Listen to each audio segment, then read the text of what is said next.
Hey everybody, welcome back to another episode of Spotlight with Sandalina, and I'm your talk show host, Sandalina Sattar. Today's very special guest is Zar, who is a Muslim, Afghan-Tajik, stand-up comedian and content creator. All right, everybody, we're starting off with the first segment on the show, which is the 5-minute life story. So Zar is gonna walk us through how she got to where she is today. Where were you born and raised? Okay, so I was born in Tajikistan, and my family and I were supposed to immigrate to Canada as refugees in 2001. But then, our uncles did a little thing, so we couldn't come. And then we got delayed to 2005-ish. And then we came to Canada in 2005. And yeah, we were just living that poor refugee life. Okay. Stealing jobs from Canadians, doing that. It was great. No, they weren't. My dad was not stealing any jobs. I wish he was, because then we would have lived a much better life. And I was like a really religious kid, but my parents weren't. And You as a kid on your own? on my own. That's so interesting. I put myself in like Quran school. My uncle, he child labored me and all of my cousins for like majority of my childhood. So we'd be on the streets like selling chocolates like 12 hours a day, like no freaking life. And I think that's where I really developed my I just don't care. I can go up to anybody, I can talk to anybody, and I just developed that from that. People skills from a young age, because it's really hard to go out and be like, hey, because you also are facing constant rejection as a street vendor, somebody that's like going out and approaching people during their days. So I feel like you get used to hearing no at like a very early age. Yeah. And that kind of almost gives you this like layer of steel with which you can like approach the world. Yeah. So that makes sense. And I was like, I was doing that from like 8 years old, and then I would have like obviously like pedos like come up to me and try to talk to me and stuff like that. Oh my God. And like it was so funny because they would say that classic line like, hey, like I have puppies. And like I'm Muslim. Puppies? Dogs? Yeah, like dogs. But I'm like Muslim. Like I hate dogs. So walk us through what happened between Canada and New York. How old were you when you came over? So I was like super ugly when I was like younger. We all were. Like every brown girl story. bald. Yeah. Like I was bald, but I have thick hair now, so it's you have great. Beautiful luscious hair. Yeah, Thank you. You do Mashallah. too. Thank you. But yeah, so I was like bald with a unibrow and a mustache. And just like my nose did not. Yeah. Anyways, We're gonna need pictures. No, I literally. No, I was so ugly. My parents didn't take pictures of me. They were like, respect her privacy. They didn't take any pictures of me. Can you believe that? That is crazy. Yeah, thank God. But that was so rude. So then I had to develop a personality, and then that's why you're funny. That makes sense. Yeah, people that have had it easy, they're not funny at all. Yeah, quite boring. Yeah. And then my at-home life was really like abusive, so I just left at 15. I was like homeless at 15. Wow. And I would just like stay at friends and then boyfriends' places, and I would just like literally try to figure out any way to just like not be on the streets. But like if I had to, I would go to like McDonald's or like sleep in staircases and all that. And then, so then after that, like when I turned like 18, 19, I got hot. And then that's the age. That's when it kicks in for the brown girls. Yeah. And then I'm like, and then I just didn't even need my personality. I turned off my personality. I'm like, I don't even need this anymore. I'm like, bye. So then I started modeling. Oh, and okay. And then I was like in like a couple of like Drake music videos. And then I would just like model and stuff and travel the world and just, I was living my hot girl life. So when did you go back to having a personality? Because you're funny and you're literally a comedian. So when did the personality have to come back, and why? Also, you were doing just fine with Drake's music videos. Yeah, it sounds like. Was he weird with you on set or anybody? No. He's okay. Great. He's great. Just had to ask about the A minor. No, he's great, I feel like people always ask me about that. They're like, what about what he did? What about what he did? And it's like, he threw really good parties. Like, why don't you guys ask about that? Yeah. So how were Drake's parties? Yeah, let us know. They were fun. They were really fun. But okay, let me get back to it. Yeah, back to so you were modeling, you're doing this, but now you're a comedian. So why did you decide to be funny? I was super depressed. I was like drinking a lot, and like I was all that. I'm super sober now, but I was drinking a lot and I was just super depressed. And then I like always knew that I wanted to get into some sort of screenwriting. That's like my passion. So I signed up for a screenwriting class. The class got canceled, and then they emailed me and said, hey, there's like a stand-up comedy class. Do you want to join that instead? And I was like, 1 day a week dedicated to laughing. Like, who cares? I'll do that, whatever. So then I went. I was like, whoa, I am so good. Like, in my class, like, everyone was like, you're so great. And it was amazing. And then after, they're like, do you want to go to an open mic after? I'm like, what's an open mic? I don't know. I didn't know comedian. I didn't know anything about stand-up comedy. I didn't know it was an art form that you go and like you perfect it. I just thought like stand-up specials were like famous people who said the funniest things they thought of in the moment, and like that was that. Like, that's literally what I thought. I thought these people are just naturally funny and went up and did a special. I didn't know that it was like years and years of practice and all that. I did not know that. So then they were like, let's go to an open mic. I'm like, what's that? We go to an open mic. And then after, we weren't even going to go up. I went up to the host and I wrote all of our names down. Like, nobody knew that my entire class didn't know I wrote everyone's names down. And so they started calling us all up, and everyone was like shitting themselves, and then everyone still went up. Yeah. It's like the first day of class too, right? Yeah. Yeah. And then I went up, and it was so great. Like, I was like, oh my God, when do I get to do that again? And then I just kept going at it. What year was this? This was in 2021. Okay, and where were you geographically during this? Toronto. This is all in Canada still. Okay. Yeah, this was in Canada. And then it was so great. I like had such a freaking good time, and it was so fun. Like, my first time I like really killed, and then I'm like, I'm going to do this again. And then it hit me that like I need to turn my personality back on, because like it got hard. Like, it was easy the first couple times because I got all happy and stuff, but then I'm like, wait, this is hard. And then it was hard, and then it was really freaking hard. Yeah. And then it just wasn't easy, and I was like, wait, because all my early adult life, like, I got by with just my looks. Like, I would smile and I got my way. But now I had to like actually like make people laugh and like actually think a thing, you know? And I was like, oh shit. So it really like was like a slap in the face. Like, I'm more than just like my looks. Yeah. Even though I've trained myself to be just about my looks. Before, I would use my beauty as like an AK-47 with like a missile, but now it's like a water gun. It's like pew pew. It's man.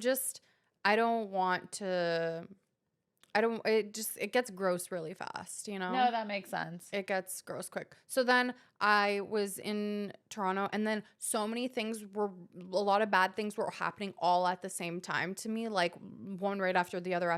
Yeah. And I was like, okay, I'm leaving. I'm going to New York. Yeah. I can't. I'm like, I can't here. I'm leaving. I'm going to New York. Your entire social media presence, by the way, which is like very impressive. Great job. And the stand-ups that you've done, that all happened in New York in the past year and a half, or did your social media following start while you were in Canada? So I had like 10K followers for like majority of my modeling life, which kind of like hurts my ego, because I'm like, whoa, okay, that's still pretty. A lot of followers, by the way. But yeah, I get what you're saying. In Toronto, ambition is embarrassing. New York is not like that. It's not embarrassing. Yeah, like, I hear you. People like actually take pride in being super ambitious. Like, I'm the kind of person where if my goals don't make everybody uncomfortable, I need new goals. Like, you know, I want to have dreams where people are like, does she really think she can do that? Like, I don't want people to think like what I'm saying is realistic. Yeah, that makes sense. Even though the closer that I'm getting, people are saying like, oh yeah, you can do that. I'm like, oh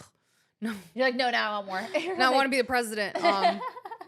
So you get to New York, you start, and then you know, basically it sounds like it just takes off from there. Like you show up, and I started doing like social media more consistently, and started consistently like posting and doing those things. And then I'm so grateful. It's been such a blessing.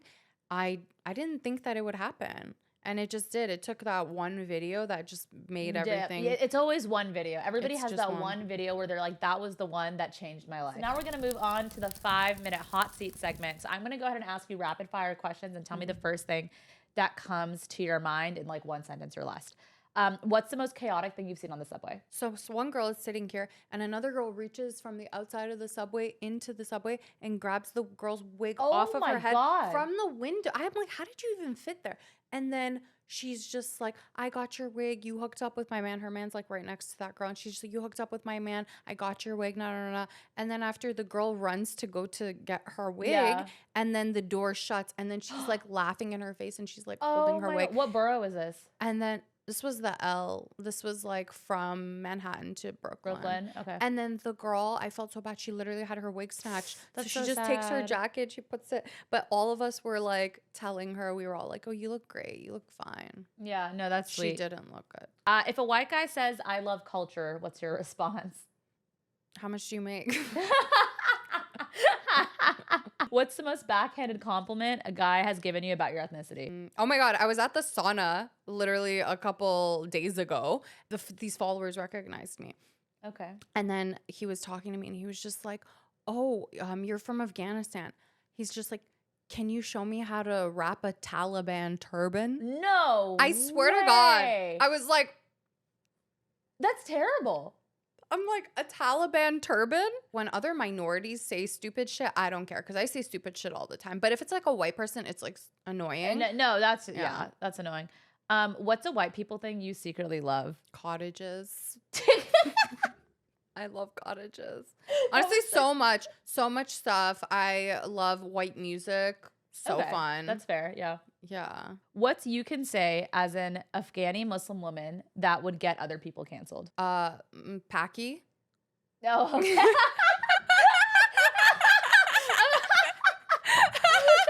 insane. That is not what I was expecting on my own show. It's crazy. Group. Okay, I like that. What's your trigger word that instantly starts a rant? Oh my God, white people not washing their ass after they take a shit. Like, that will literally make me spiral. Yeah, I don't know. Bidets when people don't. 1000% bidets all the way. Okay, and last question. You already kind of touched on this, but are you funny because of your trauma? Yeah, for sure. Okay. For sure. There we go. So that's a wrap on the hot seat segment.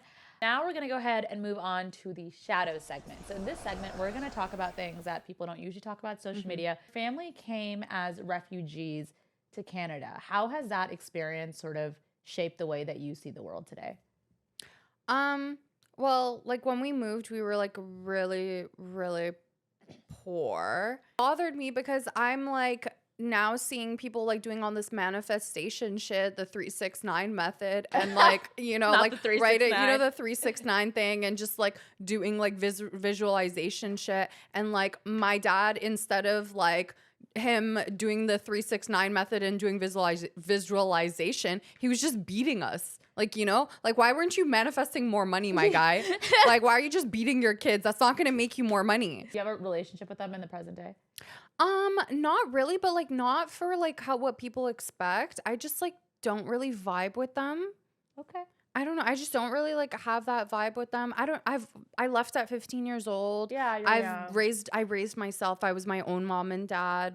Do you have any siblings? Do you keep in touch with them? Yeah, I have a little sister, and then I have other siblings, but I don't really talk to them either. Okay. I'm just very much like a independent person, and I like to do my own thing, and I love that. Okay. I feel like there's a lot of animalistic things that I'm very into, like how an animal just like leaves their home and never goes back. And just never comes back. And I think that that's something that like I like, and I don't. Yeah. Why do I have to turn back? You go off into the world and you're okay. I like that. But my dad, he is the one who used to show me comedy when I was a kid. Like he loves Russian stand-up comedians. Like his favorite comedian specifically. Wow. Yeah, because my dad was raised in Ukraine. He was in the army there, and his favorite comedian is Zelensky. Oh, yeah. Okay. And I was like, not your daughter. No. But they're like, he's not like disappointed in me being a comedian. Not that I care anyways, but like he's not disappointed. My mom, I don't really have like a relationship at all with. Okay. So yeah. Okay.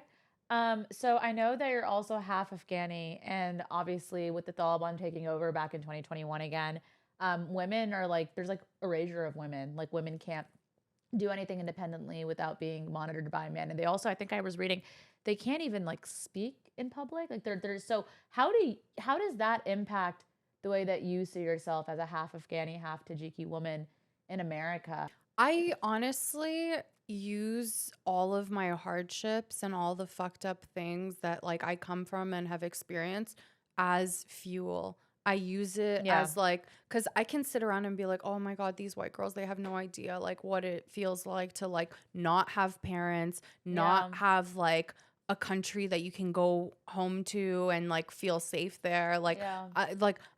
other people don't have these problems. And I'm like, that is such a blessing that other people don't have those problems. I have these problems. Yeah. I get to get up stronger. I get to have like a calloused mind, you know what I mean? It's just like my superpower that like a lot of fucked up shit happens to like me and my women. And I just get a lot of comments from Afghan women saying how happy they are to see me doing what I'm doing, and like Wow. that makes me feel That's beautiful. that makes me feel so great. But then I also get like Afghan men commenting, like, because I made a post about I know, like they're just so annoying. I made a post about how if I were to do my job stand-up comedy in my home country, I would be stoned to death, which is like saw what that. I would Which is literally literally what would happen. That is happen. exactly what would happen. And then they're commenting, you're such a propaganda machine. Babe, the Taliban literally put out a statement themselves saying that we can't speak in public or private, that we can't even be seen by doctors. What? And we can't even pursue an education to become doctors. So we can't treat each other as women. And so it's basically just the extinction of the female like species. I have to like disassociate constantly. No, I constantly have to disassociate because if I sit there and I really think about what's going on, I'll just, Absolutely. it just sucks. Like when I even hear the Afghan national anthem, I just start bawling my eyes out because I'm like, holy fuck, like what shithole did they send our country into? You know, like what are they really doing? And then I see the child brides, that breaks my heart. And like I see these young girls and they're just like living such horrible lives. And it makes me sad that people think that this is Islam. This isn't not Islam. Islam. Yeah, It is it's not Islam. literally Exactly. not Islam. And it breaks my heart that people think it's Islam.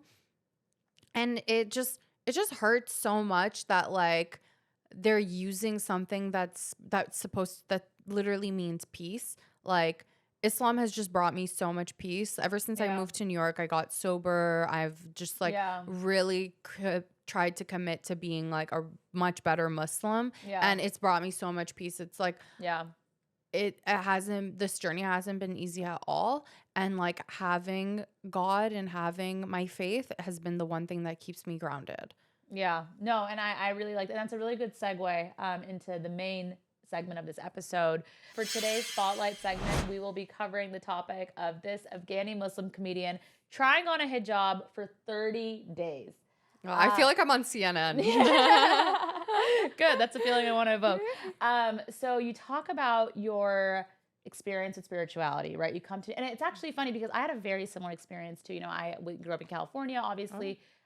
Grew up, you know, in a traditional sort of Muslim household, going to the mosque and stuff. And a lot of my family friends are around that. And I didn't have too much of a strong relationship with it. I was like, yeah, it's cool. I get it culturally, right? Mm-hmm. And it was when I moved to New York, when you're like completely alone and isolated. And by the way, New York is a city of and for alcoholics. Like, let's just start there. Yeah. You see it all around you. And then suddenly you're like, yeah, so this is insane. Like, this is literally, people are consuming this like liquid that like is actually poison. Why do you think people are vomiting and throwing up in the bathroom? Because it's poison for your body. And it's a good time. And I get it. People have experienced it. I've experienced. But the thing is that finding that internal peace and finding Islam, like that's been a huge part of my journey personally over the past couple of years. And I just want to hear about yours, because it sounds like you may have had a similar trajectory of like having these lived experiences and then stepping away and deciding I want to pick purity and like intentionality. before I moved, I was modeling, of course, and I was like falling under this trap of like posting very promiscuous pictures, the way that a lot of young women are doing nowadays. We're all being brainwashed into thinking that this is our empowerment, but in reality, we're just letting men see us in this disturbing way. Yes. And if honestly, if social media was all girls, yeah, post away, do what you want, whatever. but it's here's not. if it was all girls, by the way, those posts would go away, is the reality. And people say, oh, it's just for me, it's just for me. I've seen the difference between my co-ed public high school versus my cousin's all girls private high school. I'm like, there is a difference in the way that whether it's not even intentional, it's so deeply rooted in us. But when men are not in the room, like our behavior changes. What we consider, like, anyways, but go ahead. Yeah. I like look back on the things that I used to post and I was like, oh my, that's like a very deeply insecure woman. Just trying to feed my ego through that and trying to get validation. And I have a video about it on my YouTube channel where I talk about how sexual abuse leads to that kind of behavior. So ultimately, I don't look at other girls who are still in that trap as like, I don't judge them. I just think about like, you don't know the things that went on in them and like in their childhood, like people are like molested and stuff, and that causes you to be like overly sexual as you grow up. And I grew up like in a low income area and like it was like very impoverished. A lot of my like childhood friends are like were either like pimps or prostitutes, and like or like they were a lot of them. Like I was literally at a convenience store that had a TV and I was like buying something and then I look on TV and it's literally like my childhood friend, he's on TV and he's literally like in jail for human trafficking. And I'm like, we used to literally play with like toys together. And I'm like, and that's your, it's just like, it's weird.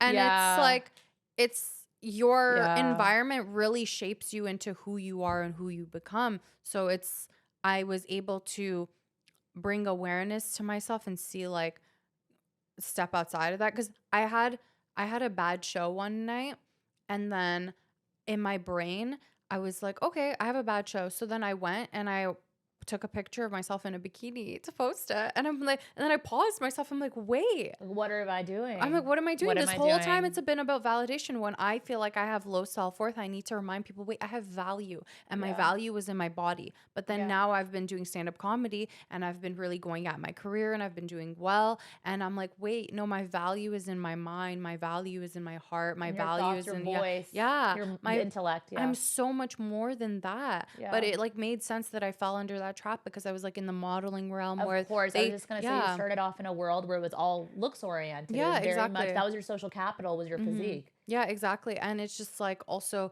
the rappers and like the artists that I was around and stuff, they would only put a pedestal on women who were half naked. Yeah. Which is like, honestly, I think that's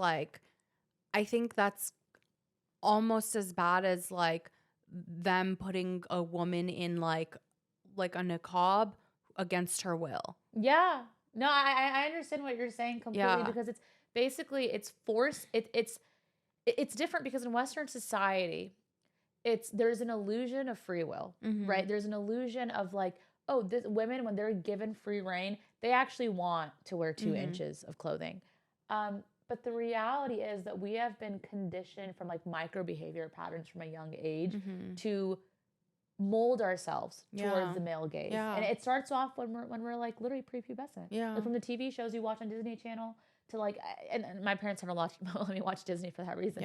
But like it's really just we're so brainwashed as a society, and we've gone so far away from good values and good morality. And like I think, one thing that this also lends itself to is like the prevalence of hookup culture. Like people have completely lost the sense of like what matters in the world. People aren't getting married. People are getting married later. People aren't having kids.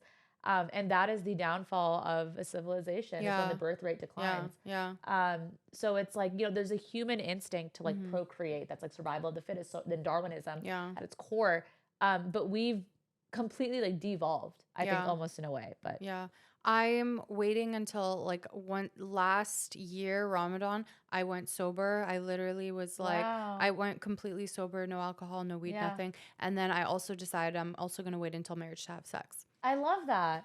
Yeah. I absolutely love that. And I just have so much peace, and I just feel like I feel so divinely connected to God in a different way. Yes, I I feel like understand this. I feel like I can communicate with God Yes. through my body and my like gut and my feelings. Like Yeah. I get feelings and I'm like, oh, okay, God doesn't want me to do something. God doesn't Yes. want me to do that. Yes. God feels that this isn't like part of my alignment. I just feel so much closer because of these things, because I'm not being like distracted by the chemistry that you get from like Yeah. doing that. And like sleeping around is just proof of how much pain you're in. You're in so much pain if you need to be going around and giving your body to strangers.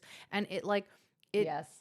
it's so sad because people just treat it like it's like not important. And I think it is important, but also people want to be like, no, but sex isn't that important. So it's like, if it's not that important, why have it with people then? Why are you If having it's it not, with them? and I think that just goes back to my ultimate feeling in this Western civilization is that men have won. Like they have convinced us They that won. like they have absolutely won the game. They have Yeah. convinced us that this like They've act tricked us so well. so well. So well. And everybody's fallen into the trap and nobody questions it. And it's like people don't understand what and you know what the funny thing is, I see people that fall into this pattern and they're like you said, they're so miserable, they're so unhappy, but they don't even have the ability to zoom out. I'm like, let's zoom out. Like, what is the pattern? The pattern is engaging in any of this in the first place, but nobody has. When all your friends are going to the bars and having sex every Friday, like what else are you, what are you supposed to do? Yeah, Go home without somebody, and like that's like I do, and it's it it's is so the most peaceful. feeling. I feel It is the so most at peaceful peace.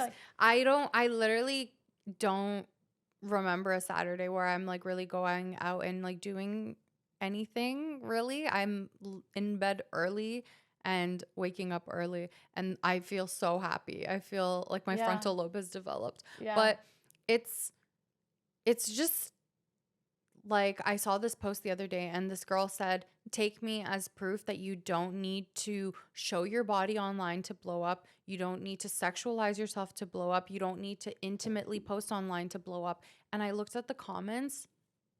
I was so like, we are so far gone in society, because there were women saying, don't be so pick me. Stop putting other women down. You're no.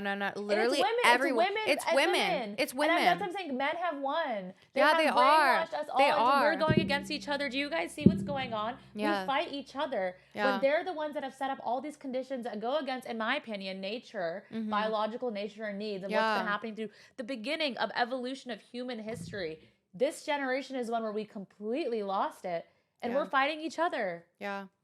And it's like, if you can't see how we are being objectified by them brainwashing us into thinking that us posting ourselves intimately online is empowering for us, like, I don't know. Like, I'm not even here to convince people. No, I agree. You grow up and you learn it on your journey. own, but it's just such a trap, because I just think discipline is freedom. And I think that restriction is also freedom. Restriction is protection. And the things that you don't do and don't involve yourself in. But now because I used to be like a big hypocrite. I used to think like, I don't want a guy who's posting like gym pics and like posting videos of himself shirtless and stuff like that, because that disgusts me. I really don't like that kind of behavior as well. And then I was posting promiscuously, so it's like, wait, no, you have to hold yourself to the same standard. And then a lot of women are like,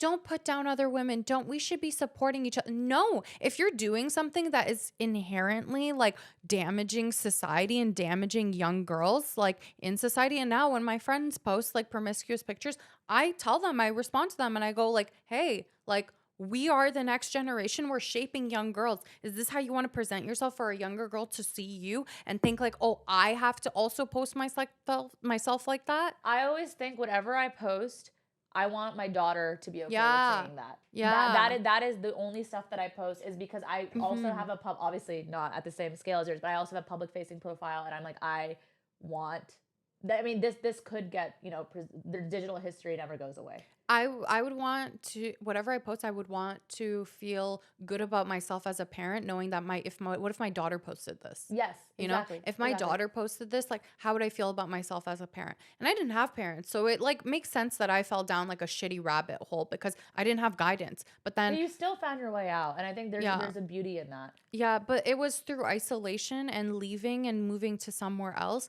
And once I left and I was by myself, I got to be myself and show up as me because all of my New York friends, they could never even picture me like drinking. They can't picture me smoking. They can't picture any of that. I go to Toronto, they're like, you don't drink? They're like, you don't smoke? They're like, who are you? Like, like my old life, Yeah. they wouldn't even recognize even me know. now. They don't Yeah. even know me. They don't even understand. So Ramadan's coming around, right? So last Ramadan was your like awakening in a way of sorts, and then this Ramadan you want to take it, a step further. So you try on the hijab for 30 days for all of Ramadan, and you actually have posts. You have posts of you doing stand up with your hijab on, and you have some stories where you talk about your experience. So tell me a little bit. What were those 30 days like? I kind of just starved myself of any attention from anybody in that kind of way. Like when people spoke to me, they were speaking to just me. Yeah, I get what you're saying. They weren't speaking to like an imaginary thought of one day they could sleep with me. Yeah, that makes sense. So I was being received in a way where it was like You're completely unsexualized, completely unobjectified. Like it's like a 0th%. Yeah, I get what you're saying. yeah. I don't know. Like I just didn't know how to feel about that. It was very like a shock moment for me because I'm like, oh my God, I really relied so heavily on that. And I've become modest, like I've become modest recently, but that was like that was like 0 to 100.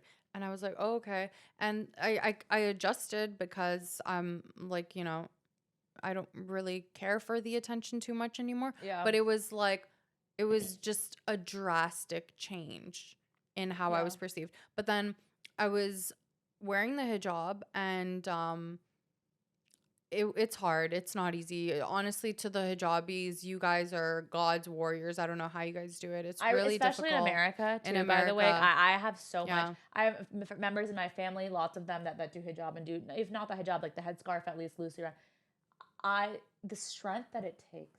I know. Yeah, and it is your identity. At least for if you're not wearing it, you kind of have like a little bit of ambiguity, right? You're like, okay, if somebody asks me, I'm Muslim. If somebody asks me, I'm Pakistani. If somebody asks me, I'm this. But with that's the first and only thing that people think, oh, she's Muslim, and there's nothing wrong with it. Yeah. But it's just that becomes your entire perception, and I think it's beautiful that people have such strong relationships with their faith and God to do that. But it is, I can't imagine it's easy. Yeah, it isn't. And I was walking on the last the last 4 days. I was walking on First Avenue and some white lady tried attacking me. Are you serious? Yeah. And I was like, I am not like, I don't know. It's a safety risk at that point. Yeah, it is. It is. And I thought 9/11 was done. Like, obviously, like, it's dangerous for like women, like during like that era. But I'm like, is this dangerous It's again? 2025.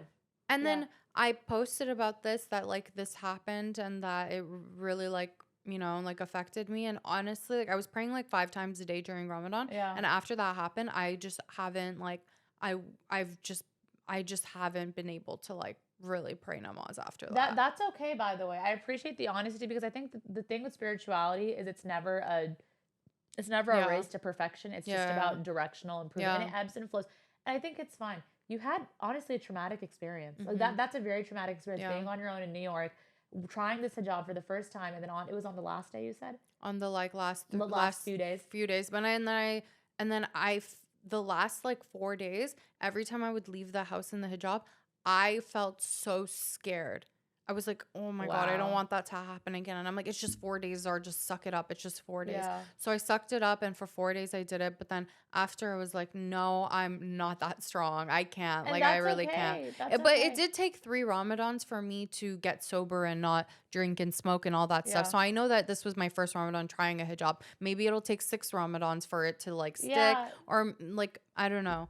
It's divine timing. There's no rush. There's no race. Everybody has their own thing. I mean, even if you decide that it's ultimately not something for you in the long run, that's also okay, by the way. Like, that's also, there's no, it's very much like your own decision, and that's the beauty in it. But I love that you're giving it a whirl. Yeah. I think it's amazing. Yeah. It's, I don't know, because I feel like even with me not having sex before marriage, people always ask me, they're like, what about like the line, like, what can you do? Like, no, no, no, no. And it's like, God gave me this beautiful and amazing life and this healthy body and this home and my bed and food in my stomach. Yeah. And I'm going to think like, what can I get away with? No, I want to try to get as close as possible. So like Yeah. the fact that there's something stopping me from trying to get as close as possible breaks my heart, because I want to go so close. I don't want to tiptoe on the line. I want to be as close as possible. And I want to be the best representation of God, like, within me, and that Yeah. Allah is inside of me, and Allah like Yeah. really has done his work on me and really transformed my life. And I want to try to be the best Muslim that I can possibly be. And I'm having difficulty with this thing. Hopefully I won't always have difficulty with it, but it is my goal to try to get as close as possible. I don't want to figure out different ways that I could get away with different things and think like, how far can I go without upsetting God? It's just like, how close can I get? I love that reframe. And to your point about the difficulty of the journey, I don't think it's easy for anybody. I've spoken to hijabi friends and family friends, and family, of course, and they've all shared that, even if they've been covering for the past decade, they have moments where they're like, I just want to be perceived in a different way for once, and I think that's allowed. Thank you so much for sharing. One thing I do want to say is I'm so happy that you have a platform. Thank I you. think these are the voices that we need to raise. These are the people that deserve platforms. These are the messages that we want to be promoting. Yeah. So that's all for now. And I'm your talk show host, Sandalina Sattar, signing off.